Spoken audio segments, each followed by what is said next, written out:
Hello, and once again, this is Fiasco playing Ultimate General Civil War. We're playing through a Brigadier General level Confederate campaign, and we are about to embark on the Stay Alert side quest battle in our build-up towards the Shiloh campaign. So Stay Alert is a battle in which you have 10 units available. See, we can bring 10 units, but we have a problem. We have 15 in our current brigade, which means 5 of our units aren't going to come, obviously, but which 5? Presumably, it would just be the 3rd Division here, but we don't know. So what we're going to do in order to try and mitigate that particular risk is we're actually going to go ahead and create a sort of a holding corps. So we're going to form 2nd Corps, and we're going to create another division and drop units that we don't want to bring to the Stay Alert battle into the 2nd Corps so they don't come. And so then the question becomes, well, what units do I want to bring? Stay Alert is another one of the defensive battles, and it's an opportunity, I think, for some of the green units to get some experience, and theoretically some of our more experienced officers to level up as well. So what I'm actually going to do is we're going to go ahead and drop our 2 expensive Lorenz units. We're going to take them and put them in the Reserve Corps. And we're going to do the same thing with our 12-pound howitzers because they're not really terribly effective, and I'm using this battle as an attempt to level up units that need it. So we're going to leave our sharpshooters. They're using the Whitworth rifle because it's a little bit more available, numerically speaking, than the scoped Whitworth, which is the same gun with a scope on it, and just increases the accuracy. And I find these sharpshooter light infantry units to be very effective with this one, or the Union has the Sharps rifle, just the same level of effectiveness in my opinion. We're going to leave the 6-pounder and 24-pound howitzer batteries. 3, 7, we need to drop 2 more. Or 3 more. So let's go ahead and take out the skirmish cav. I mentioned before this is a defensive battle, and we're not going to need as much the skirmish cavalry. This is again an opportunity, in my opinion, for us to level up some of our infantry. So that being said, let's go ahead and take another infantry unit out, and that leaves us with obviously sort of a neutered 1st, 2nd, and 3rd Division. And so then let's go ahead and maneuver things around a little bit. We're going to try and get all of the Springfields in the same division together. So what that means is we're going to take the Mississippis, take them up to 1st Division. So now we've got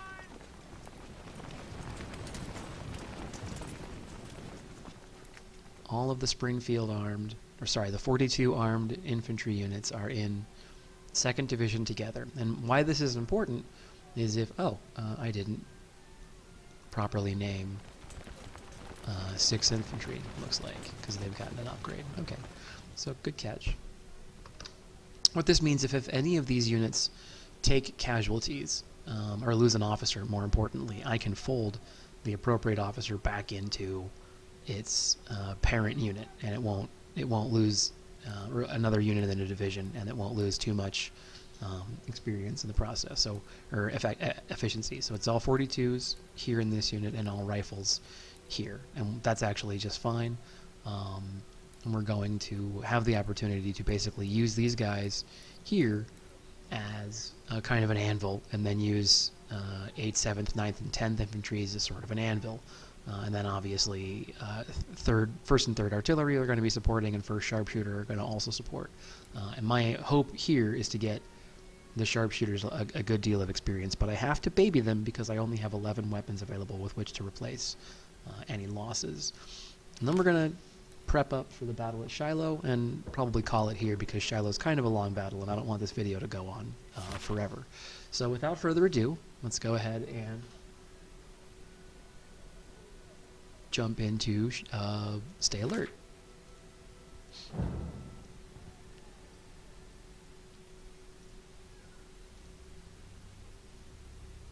The Army's established a base, and we're going to defend that base against a Union attack. Our pickets have spotted cavalry movement north and west of our position. We should prepare for that. So any reinforcements you're going to get are going to be coming marching in off of that road, and we need to be aware of that as well.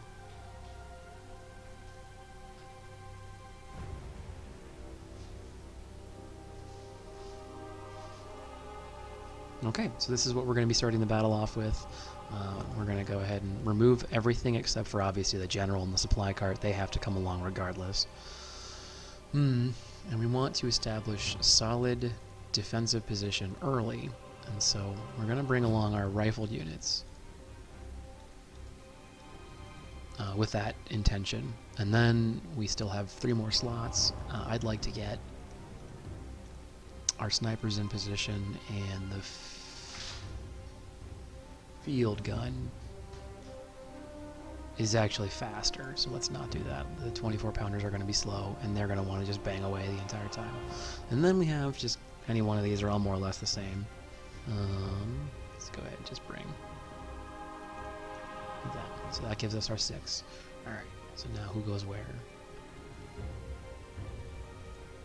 Alright, so the MJs are going to be our hardest to replace. I want them to be in the least in the line of fire. And then the Mississippis are still important, obviously, but they're a little easier for us to replace. Oh, here's an opportunity as well. So while they're in this phase, if you hold on the shift button, you can align units facing however you want. So because I want my units facing this way, I can go ahead and take care of that. And then we're going to have, who is this? 8th Infantry. They're going to swing out, and my intent is to prevent the Union from getting really any covered position. I want to occupy this block of woods here by first dominating a position here, and then covering my rear, and I'll be doing that by detaching all the skirmishers and putting them in these along the fence line there. And let's just go ahead and get everything else in a non-exposed position. And then also, we'll go ahead and put our skirmishers on the furthest flank. Alright, so that's us ready to go. Let's go ahead and pause and give our initial orders. So, to cover our rear, we're going to have our Springfields. This is open terrain, and even their low levels of accuracy, efficiency, and the relatively inaccurate weapons should hopefully be up to the challenge. We'll go ahead and send some rifle-armed units to cover our softer flank by putting them here. Skirmishers, so I know I earlier have said that entrenched positions are basically death traps, and that's because the cover bonus, in my opinion, is not enough, and they just take all kinds of death, or all kinds of damage when they shouldn't. Entrenched units probably should be a little tougher, especially when their equivalent just standing in tree lines can be very hard to displace. That seems a bit counterintuitive in my opinion. Alright, so this gives us off to a pretty good place to start coming into the battle. Everybody's got their positions in place, or got their orders, and people are getting coverage. There's 2,000 supplies there in the camp. That should be plenty for all the skirmishers, no matter how much we have to deal with an engagement.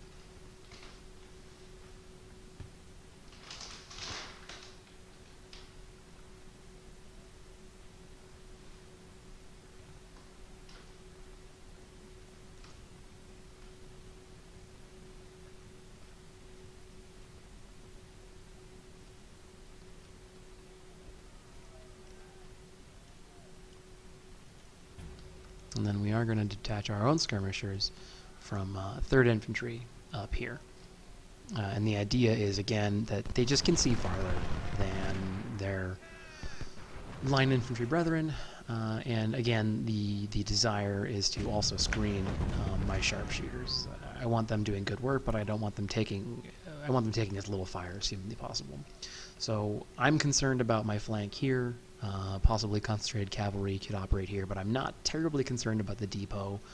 I have high levels of confidence that skirmishers behind fences can see off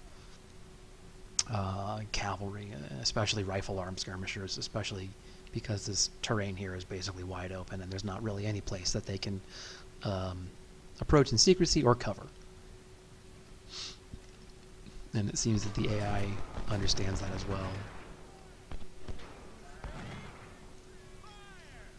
So I'm going to go ahead and press fast forward, because there's a bit of waiting before kind of everything comes online.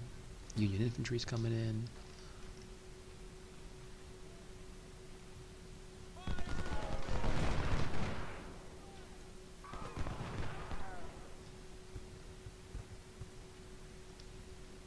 Oh, and my reinforcements have arrived as well. So I'm going to go ahead and pause again and issue orders. All right, so we have 3 infantry units, which is great because it provides me a good deal of bulk. And what I'm going to do is basically just kind of sweep this field here. And then with the idea of basically kind of closing the fishhook with this position here. And we're going to go ahead and get our field guns into position as well.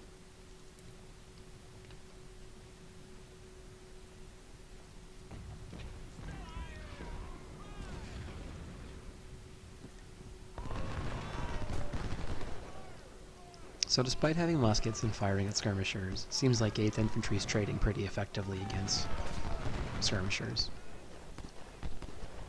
I'm going to have the skirmishers there fall back, and hopefully these snipers shouldn't even have to move. Yep, start firing at.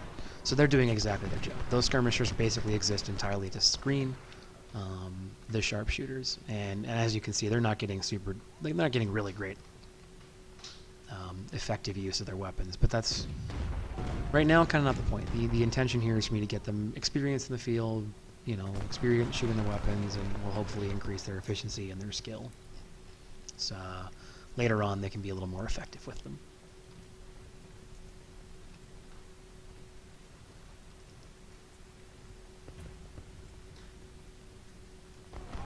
Okay, so here's where I get nervous.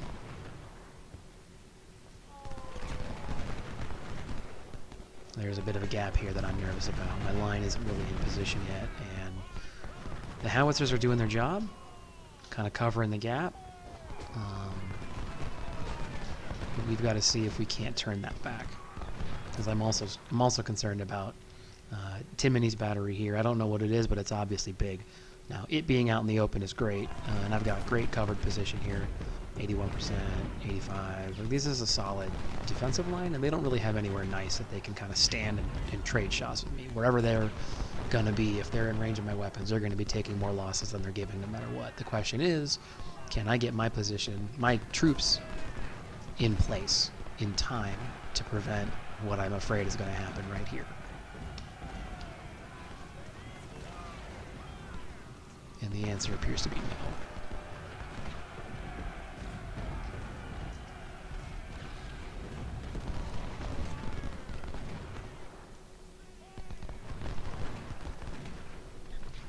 Fall back to a secondary position. And I'm continuously hitting the fallback button here. I don't want them to stop until they're in a covered place and I have enough troops to provide support. 10th Infantry is almost certainly going to crumble.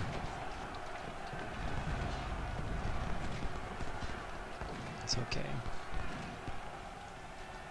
9th is there to provide support.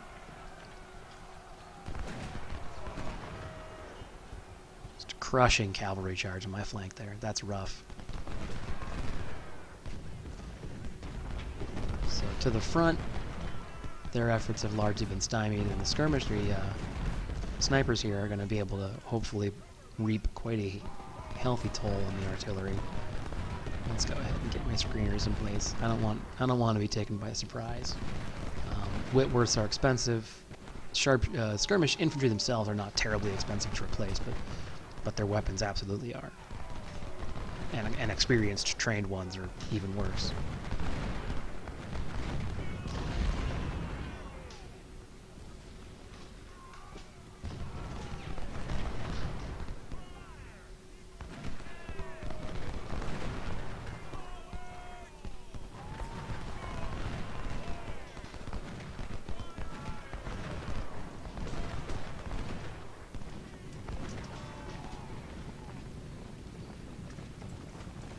Just sort of, the dream isn't I mean, if I can crush the units, that's great, but really what I'd like to do is I'd like to cause enough damage that the artillery units are below 50% morale, and have that same kind of shock penalty that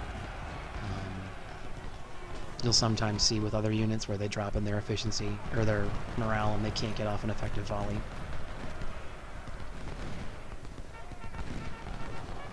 So one cavalry unit here is on the edge. Infantry that's exposed like this is just taking punishing damage.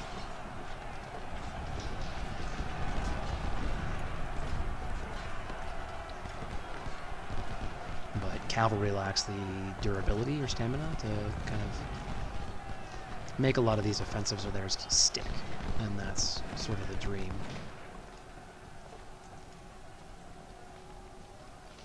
So now I'm a little concerned that I've overcommitted resources to my far right over here. These are high quality troops and they're not really being challenged.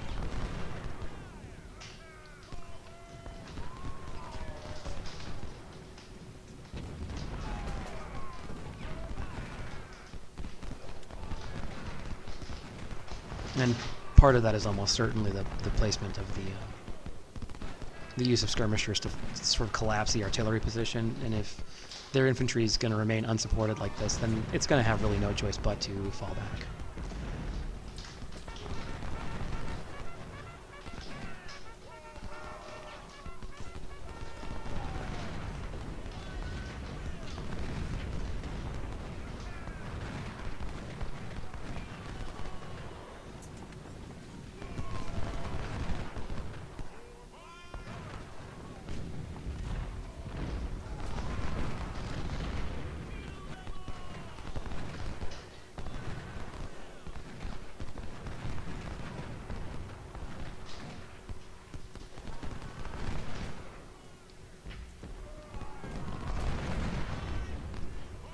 So the howitzer unit's doing some very good work. Let's get the supply wagon where it's needed.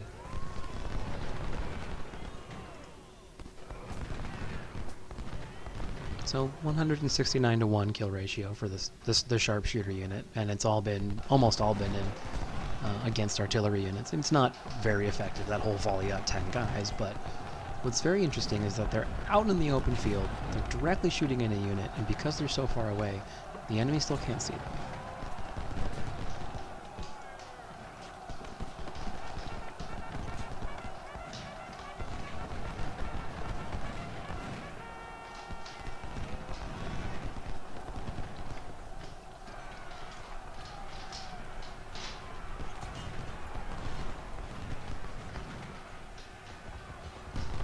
There's another cavalry unit that's almost certainly going to fold here. Oh, maybe not. Wow.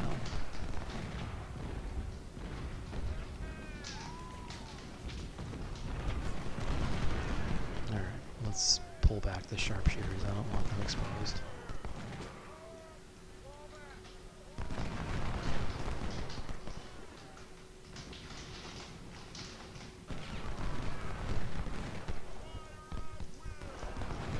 So with the fact that the AIs decided to basically concede anything going on here, which to a prudent field commander is the appropriate call, I think, we need to adjust. My intent was to kind of have them sort of break on my line, and it doesn't seem like it's going to happen. So I need to pivot my strategy. The way that I'm going to do that is I'm going to bring the rifle arm troops out. And these fresh units have taken a beating. There's really no way around it. They have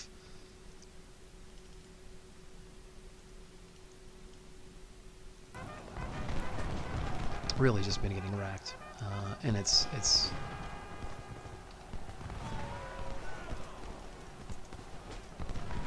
partially a result of me not babying them enough.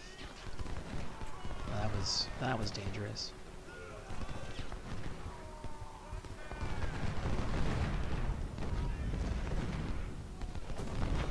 Alright, so the artillery is largely unprotected, and the skirmishers are not in a great place themselves, but that's not really the point.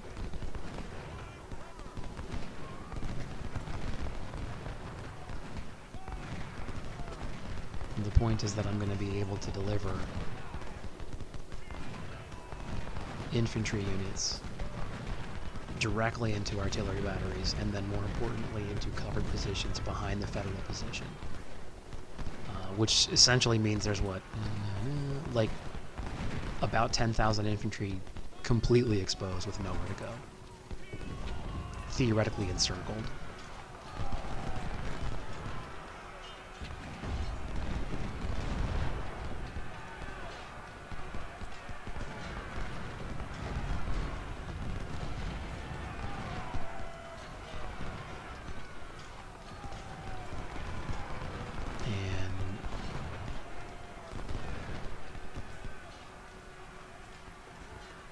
This is now less a battle of them smashing into my wall, and more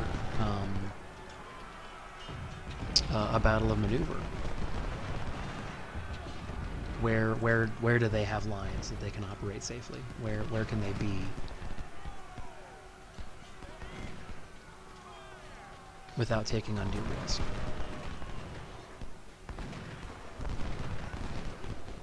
Go ahead and fold them back in.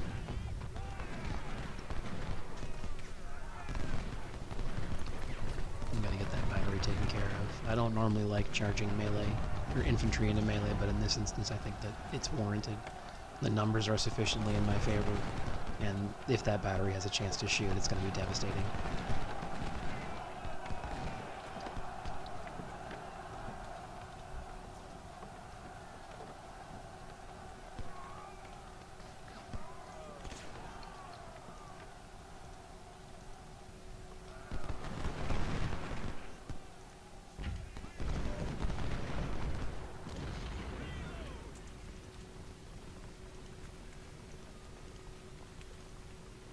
And then now it's the same question: where can I pick and choose my fights? Artillery's been completely crushed. Most of their cavalry's been crushed. What's left is the 10,000-ish infantry. Yeah, 10,000 give or take.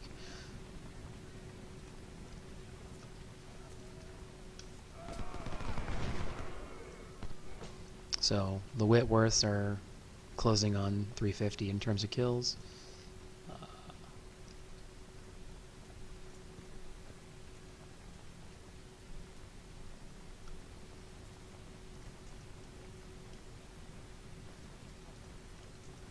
Let's bring aims down and kind of fix the morale. So we have sort of an inverted. This is almost a salient, you could say. The thing is that they're the ones with the salient, and I can just close on it from both sides. And for some reason, the AI has decided it wants to attack unsupported into an infantry position that's dug in, supported by artillery. I wouldn't. If I was the Union commander at this point in time, I would concede the fact that I've been outmaneuvered and simply, surrender the field. There's no way you preserve your command in this battlefield situation. Which is, to a point, exactly the scenario we're trying to engineer. And so now I'm trying to... I don't think I'm gonna. I think that they'll be able to escape down here, but I'm trying to milk as many kills as I can and turn this into an encirclement. And I don't think it's gonna happen. But it might. And the rookie units are performing admirably, if not exceptionally, which is expected.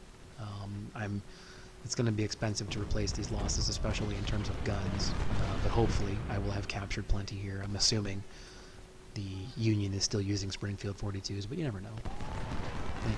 I could get lucky and they could have Lorenz's.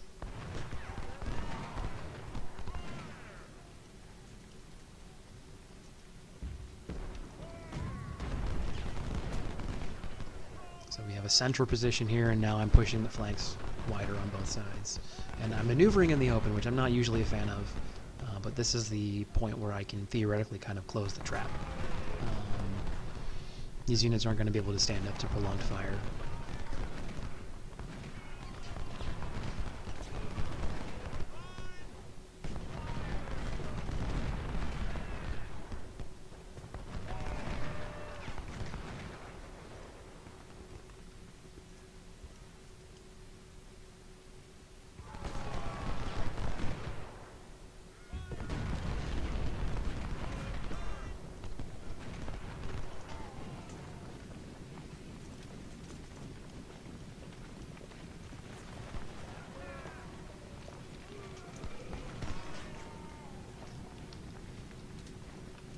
that's what these sorts of battles are, is just sort of, you know, hungrily chasing after the flanks, trying to find a way you can push the flanks in. And now, theoretically speaking, I have prevented them from really moving a significant force into the woods, where they might be able to mount a meaningful resistance.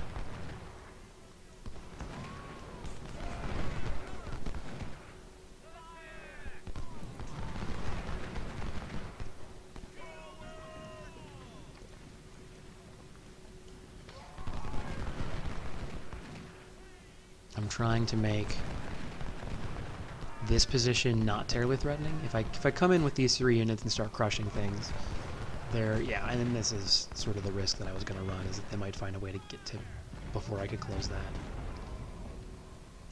You stay there. We need to keep pushing. So in this instance, cavalry might have been a good call. So I don't want those units to run. I want them to close the trap slowly.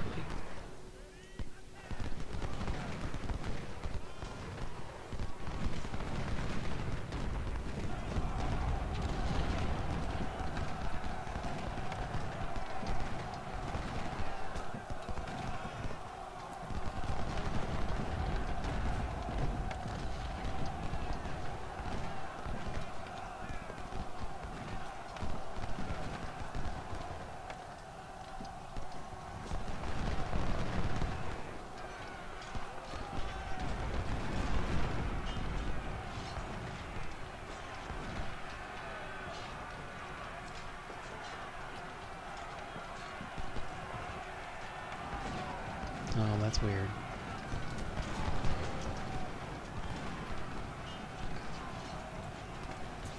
So here's the cavalry coming in, and I'm, despite everything, still fairly confident that my skirmishers here will be able to do the job.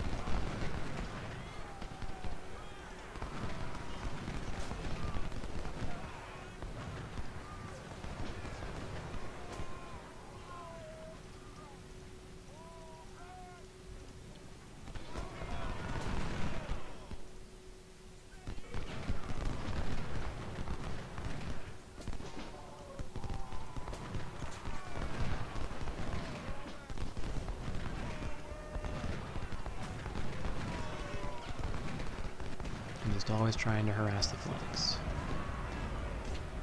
And yeah, I guess the cavalry came over at some point in time and met my skirmishers. Yep, seems like both those units got a shot off on, and that's it.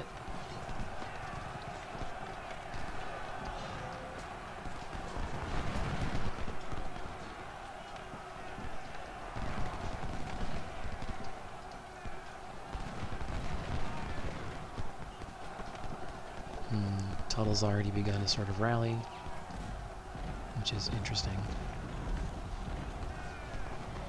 We've got 2 rookie units that are going to try and engage him.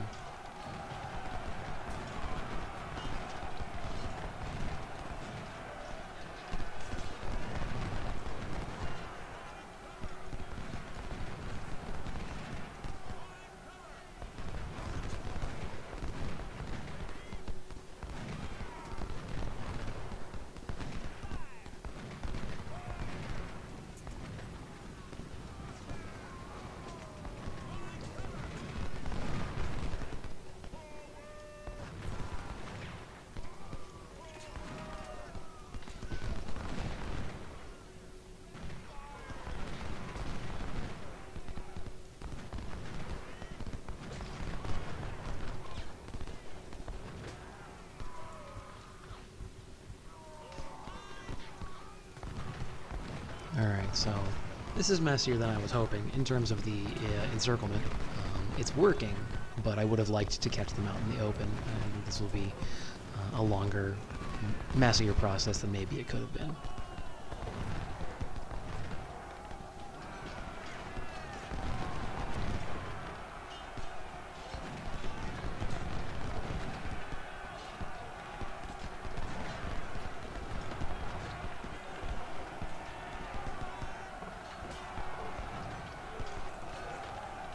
Hopefully we capture MacArthur.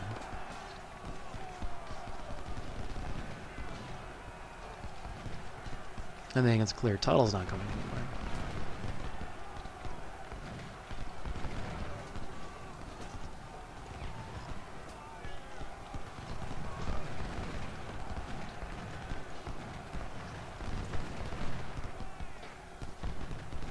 And now the AI will not really have a chance to kind of rally or recover before another unit kind of pushes in on it. And that's essentially exactly what I'm trying to engineer.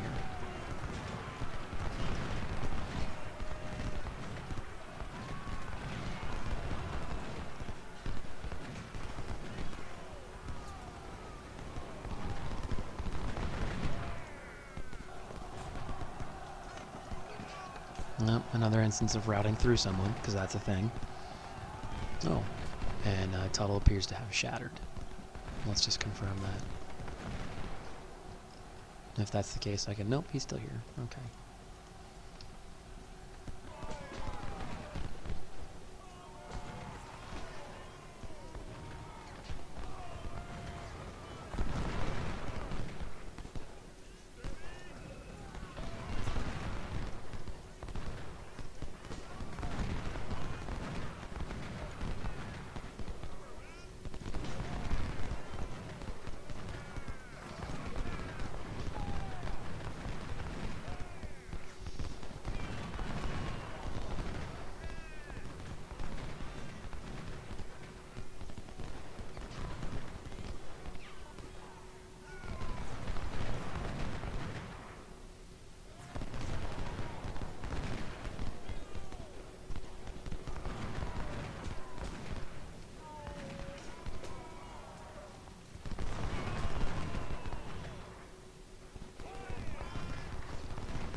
Hmm.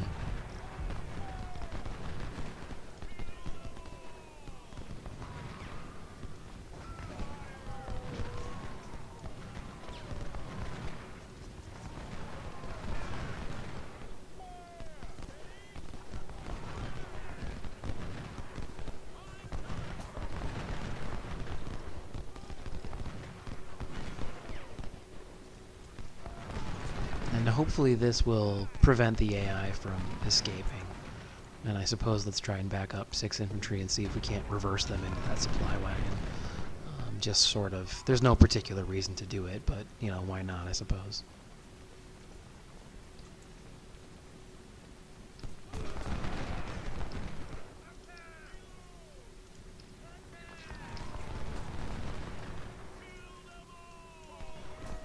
And we're just closing the net. There's that, which is always fun. And we'll do this until the game tells us we can. We're going to run the clock out whenever that ends up being. You know, especially because this is a great opportunity. Look at these stat gains. There's 500 some odd kills. These guys have really performed well.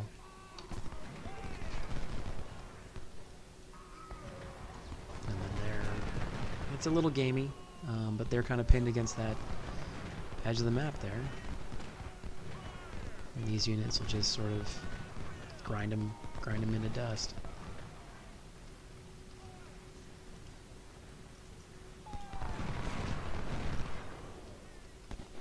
And this part of the fight here for these units is almost uninteresting to watch, as it's just sort of letting them grind the experience away. But this is how you A, prevent Shiloh from being kind of unfightable in terms of just the enemy being too powerful. Fuck.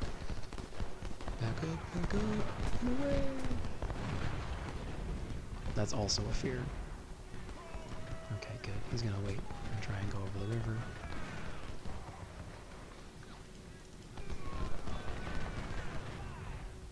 And if that's the case, that's fine. We can just park these guys here and block them from coming over the river. There is a point where, you know, we're wasting our time grinding out kills.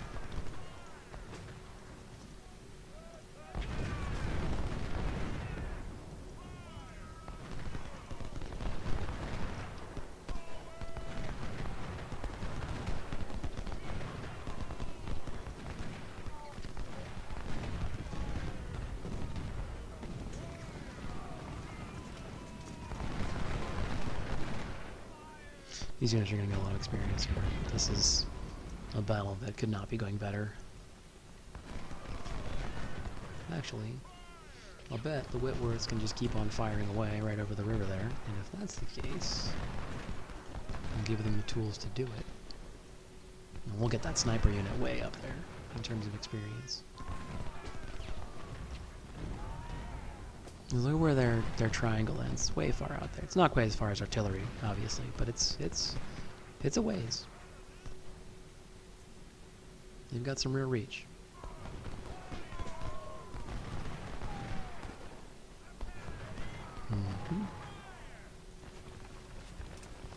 Let's fast forward this.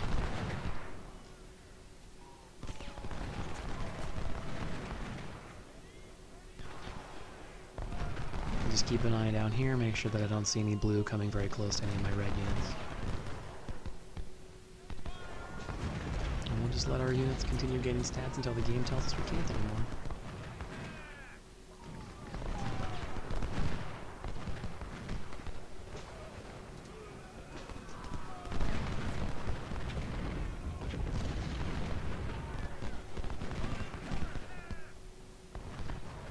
Oh.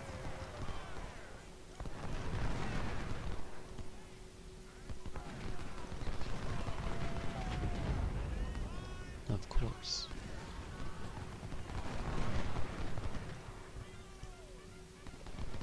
Well, that's concerning.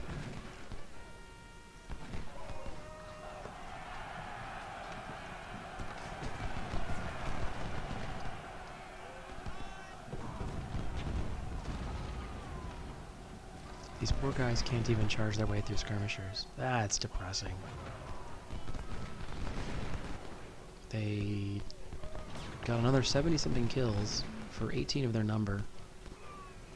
And let's leave these two here defending the flag, just on the off chance that Wraith decides he wants more. I don't know if we're going to be able to get over 1,000. That would be really fantastic for sharpshooters, but I think it's probably not going to happen. We're not getting enough kills fast enough. However, some of the units here are starting to crumble.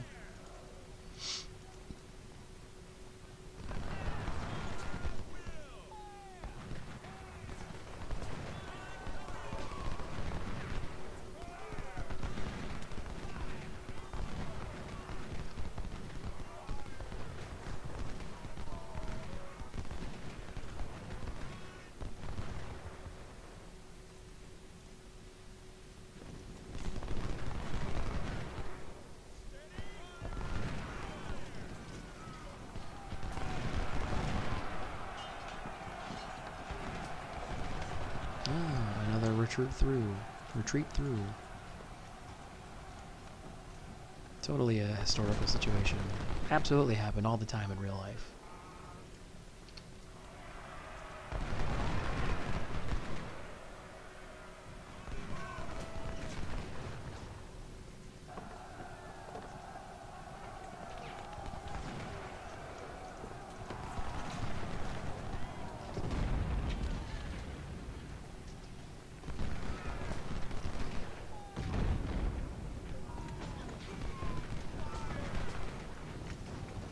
Well, let's see if we can't canister this unit out of existence, then.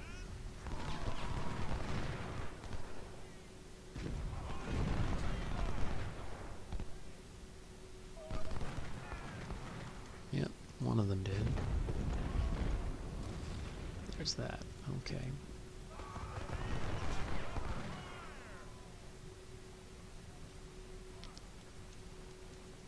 How are we doing? Oh, we may actually, depending on how long the game gives us, we might actually crack 1,000.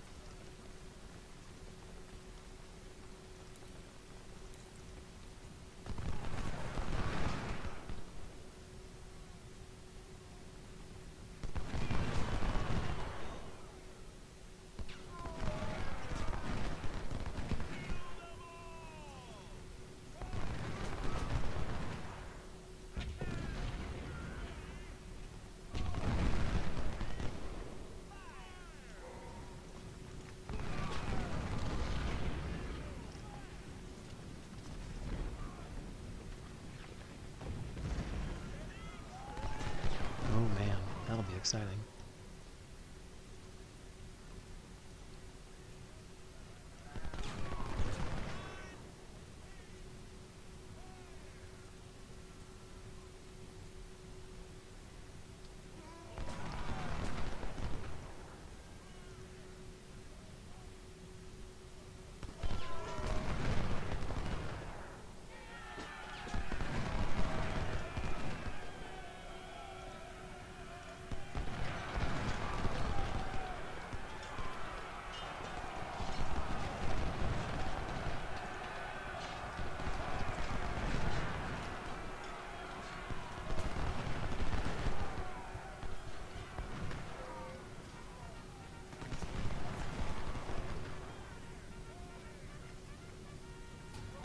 There we go. Nice. Got one. Alright, that's our 1,000 recruits right there, which is everything I want to be capturing. Everything else can just be killed. Oh, we got over 1,000. Alright. That's, again, gamey, because he would just walk up the road and call it a day, but whatever. We're playing a game.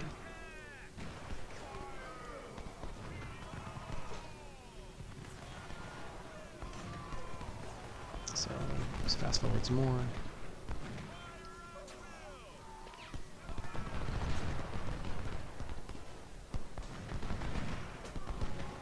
I don't know how much more Wraith really has in him. Yeah, these poor guys, they really earn their paycheck. This is a more bloody battle than I really ever would have wanted it to be. I suppose there is something to be said for just staying in my little, you know, fishhook fort over here.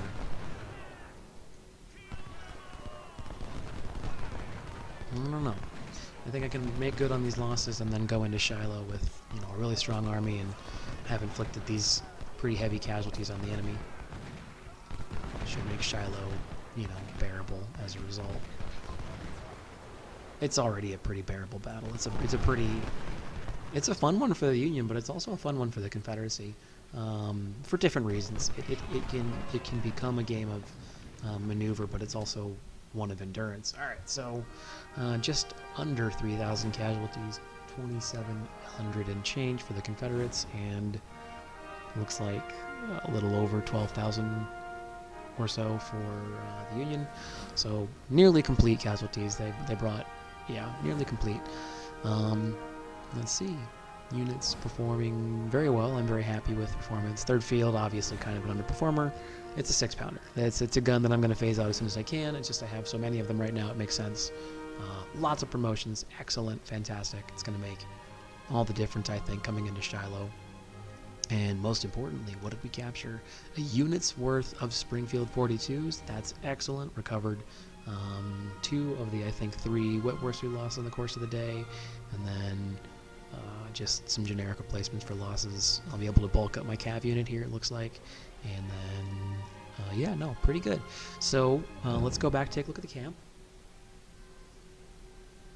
So we gained a boatload of money and 5,000 more guys. Additionally, we gained another 1,000 recruits on top of that. So that should give us enough to, let's just dump all this stuff back into First Corps. Alright, so we can take a look at what we got. Should easily give us enough to put, well, first of all, let's go ahead and put our 6th point into Army Organization, allowing us to create a 4th division, which we will do. And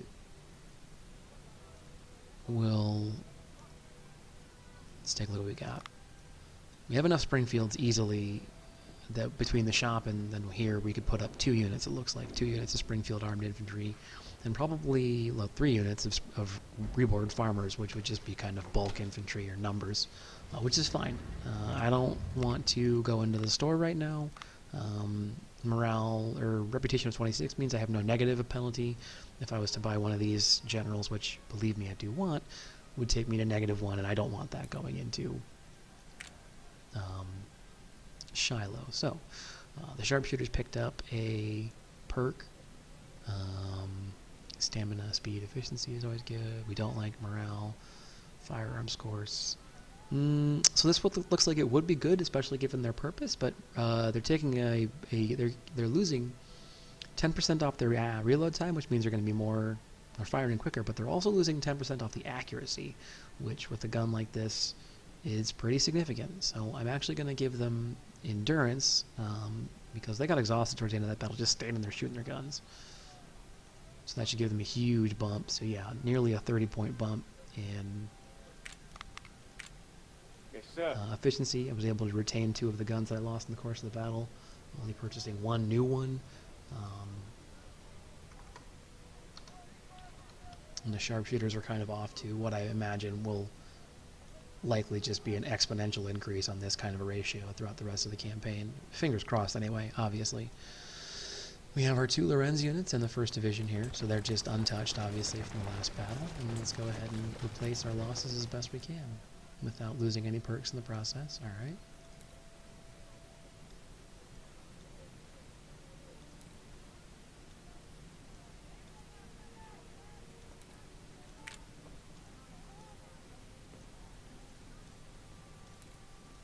A bunch of these units picking up their 1st star, which is fantastic. Still also a meaningful gain in efficiency despite just all these rookies dumping into the army.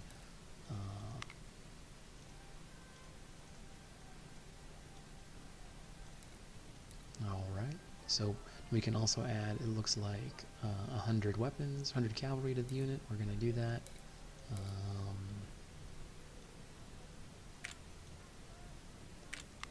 Be a nice big unit.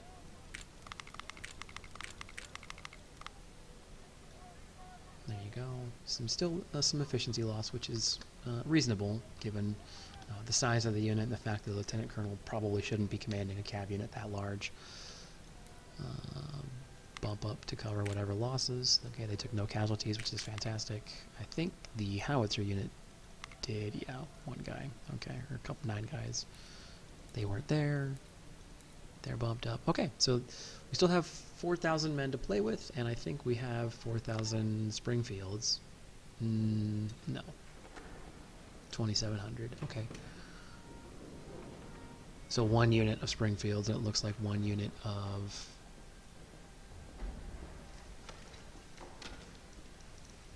either 1 unit of farmers, which would be fine.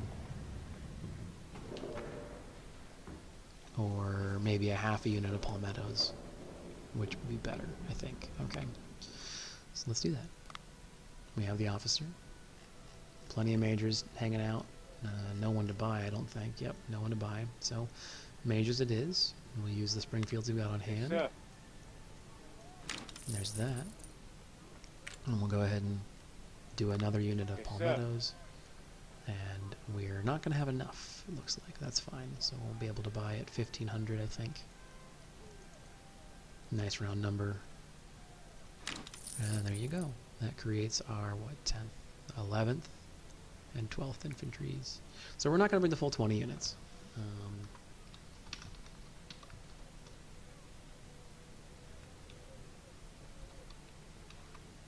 Look at that efficiency hit. This is a 2,000 man unit led by a major, and they are only an 11 efficiency. So I'm not going to be able to rely on 4th Division to do much of anything. However, York with major, 12th Infantry under Major York seems like it's just fine with 1,500. So that seems like for majors, that's the nice round number.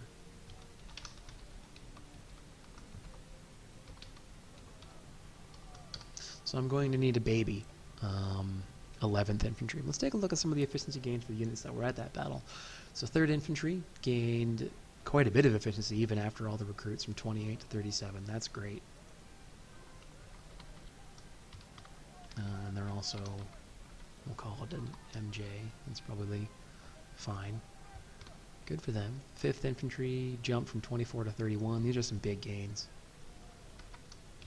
I imagine, unfortunately, a lot of these numerical gains will be wiped out by Shiloh. Shiloh's a pretty rough battle. So there's 10 points of efficiency there. They weren't there, so their numbers are the same. From 16 to 32, nearly doubling the effect. Actually doubling the effective current efficiency numbers. 16 to 29. Good for them.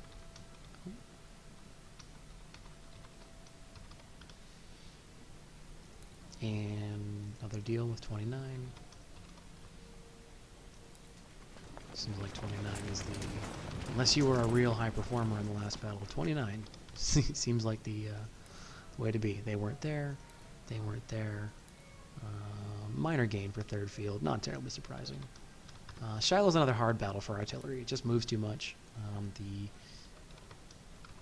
howitzer unit, however, is starting to get into what I would term, elite levels of dangerous for their efficiency. Once units start hitting 60 plus efficiency, they start getting just crazy effective. The 12 pounders weren't there. They jump. We already put them in. They're new. Okay, so we have 700 men available to go into the next army. We've got plenty of available officers. Do I have any cannons? I could create a new artillery unit. So I have another unit of 12-pound howitzers, but we know I kind of have a low opinion of them.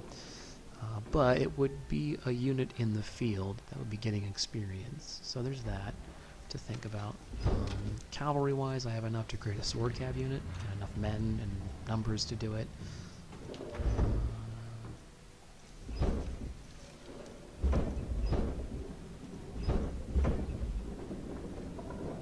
So yeah, I think given the opportunity, we will level up a melee cav. Oh, appropriately under a man named Force. That seems to be fitting. We've got 474, so let's go ahead and use all 474 of these pistol sword combos. And boom, we have 2nd Cavalry.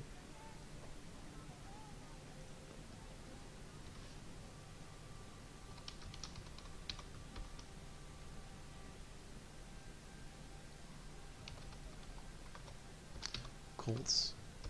Efficiency of 12. So another unit I'm going to baby. I'll hopefully be using them to hunt artillery in the course of the game. And that's 2 large cavalry units. Let's see if we don't have a better officer we can put in there, but I'm thinking we don't. And that's unfortunate, but it is what it is. Now, we might be able to swap cable. Yeah, we actually, interestingly enough, we gained some efficiency for this unit by doing that. Let's swap cable in.